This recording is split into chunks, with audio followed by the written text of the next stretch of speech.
The win, I mean, yeah, huge win. That's exactly, I couldn't have scripted it any better. I wanted to see us play tremendous defense, which I really thought we did in the second half in particular. When you force a team into 29 turnovers and hold them to 23 points, 24 in the first, 23 in the second, really both halves are really good. But I thought our post play, really our team collectively did a great job on Amy Achinsky. She's, I think, arguably the second best player in the league after Kayla Smith. She's that good and that talented. But first half, I think she was 4 of 4 from the field, and she had 10 points and hadn't missed a shot. I realized she still ended up 5 of 6, but she only got 2 shots up in the second half and only scored 3 points. So I think that was a big part of, and that was a major part of what we've discussed the last 3 days, was trying to slow her down and, as they say, make somebody else. And so great effort there. I thought offensively, especially in the second half, well, really both halves, and we were 4 of 10 from 3, but great ball movement, great spacing, and something we always emphasize is, we always talk about making that extra pass. If somebody else has a better shot than you do, make that one more pass, whether it's for a layup or for a wide open 3, which I would venture to guess on those 8 made threes, the majority of them were because somebody made an unselfish play and made that extra pass for somebody to get a better look. And, so that was outstanding. And I was really happy, of course, for our seniors. I thought, Erin, you feel horrible. The kid picks up 2 quick fouls in the first half, and she had to sit virtually the entire first half, but gave us a huge lift in the second half, finishes with 14 points, only 1 turnover, a couple steals, and we got a lot done in the second half. The usual solid defense we get from her. And Lacey Clore, again, as efficient as ever. I had to kind of get on her at times about seeking her shot out a little bit more. We called a couple set plays that she had wide open looks and didn't shoot it, but again, only 2 turnovers in 36 minutes. Still goes 3 of 5 from 3, so really happy for them. One of the things I said to the team before we went out before the game was, this is senior night, so we certainly want to have a great send-off for them, but at the same time, we want to play one more home game. And so let's give them the chance to play one more home game, and who better to play that against than Cal.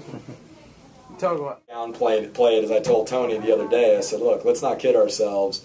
We're going to have a much different mindset and feel a lot more confident. And just for momentum alone, coming off of a win, and giving ourselves the opportunity to play at home as opposed to travel to Cal. And I think, who wouldn't want to play at home? You got the crowd behind you, and I think, that's probably worth 8 or 10 points right there. And obviously, I think the crowd came up big when we beat them, a few weeks back, and being down like we were and rallying like we did, and I think the crowd had a lot to do with that.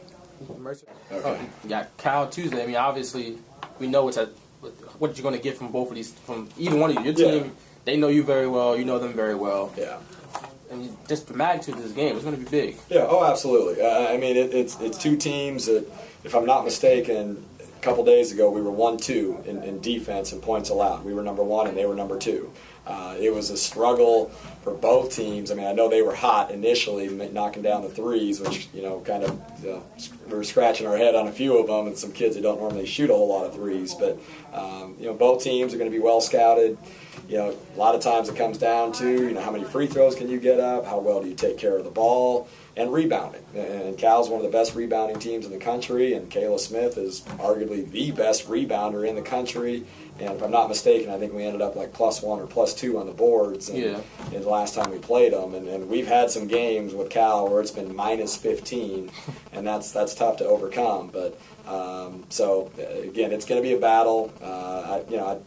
We know we've got some work to do just in terms of getting into the NCAAs. I'm fairly confident that with 3 wins this week, that we'll move up to 7. Number 7, Glenville State, lost to a team with a losing record the other night. So I would think there'll be some movement. Again, the rankings that came out Wednesday did not reflect Monday's win over Lock Haven. So I think but I still feel like, when you're 7 or 8 in the regional rankings, say what you want, you're still on the bubble because you're still at the mercy of if there's any upsets in any of the tournaments. Sometimes 7 or 8 get bumped out. It happened last year. Fairmont State was an unranked team, won the West Virginia Conference, so now all of a sudden they're in, and number 8 Bowie State got bumped out. So But besides all that, we want to win for the sake of winning. We want to cut down a net. We want to get a trophy. And and again, going back to our two seniors that obviously have meant a ton, to the program and had a lot to do with the 2 years ago, my first year here, winning the championship, and the infamous Aaron Withers 8-0 run that brought us back from the dead to give us a chance to win that game, and they've both been really clutch over the years. So that would be pretty special for them if they have the opportunity. Again, first thing first, got to be Cal on Tuesday, but if they had the opportunity to win a third championship in 4 years, it would be pretty special. You guys, I'm sure you'll be ready for a very tough game, because everyone's happy to play them at home, but wherever you play them, it's going to be tough. Oh yeah, we could play in Zinc A and Zinc B. Doesn't matter where it is. It's going to be a tough physical game, and that's it's a big rivalry. And again, like I said, it's you want to get up for every team you play. I don't care if you're playing Washington Adventist or Mercyhurst or Cal, but there's a little something special with Cal. And Emily Briggs, my assistant, of course, who played at both Cal and also was a graduate assistant, she'll be the first to tell you, when they're playing IUP, they get jacked up a little bit more, and their Cal's focus is a little bit better, and no different than ours, and so there's certainly a lot on the line for both teams, and I really think the league tournament as a whole, there's probably 4 or 5 teams that have a legitimate chance to win this thing. Just based on what we've done, against some of the schools in the East and Edinburgh as well, but even what some of the schools in the East have done against,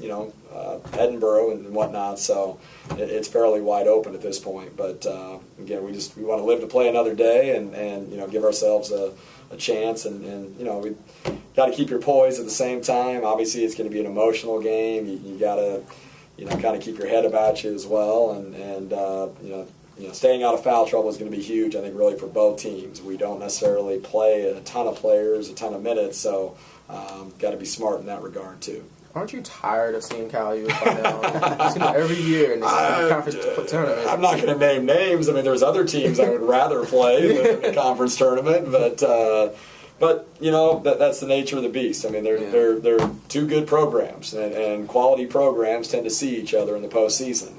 That's what's going to happen. But and again, obviously the rivalry and some of the history within the PSAC tournament certainly predates me, and so it goes back for a number of years. But it's a great program. Feel pretty good about our program as well, and like I said, it should be a lot of fun. How satisfying is it for you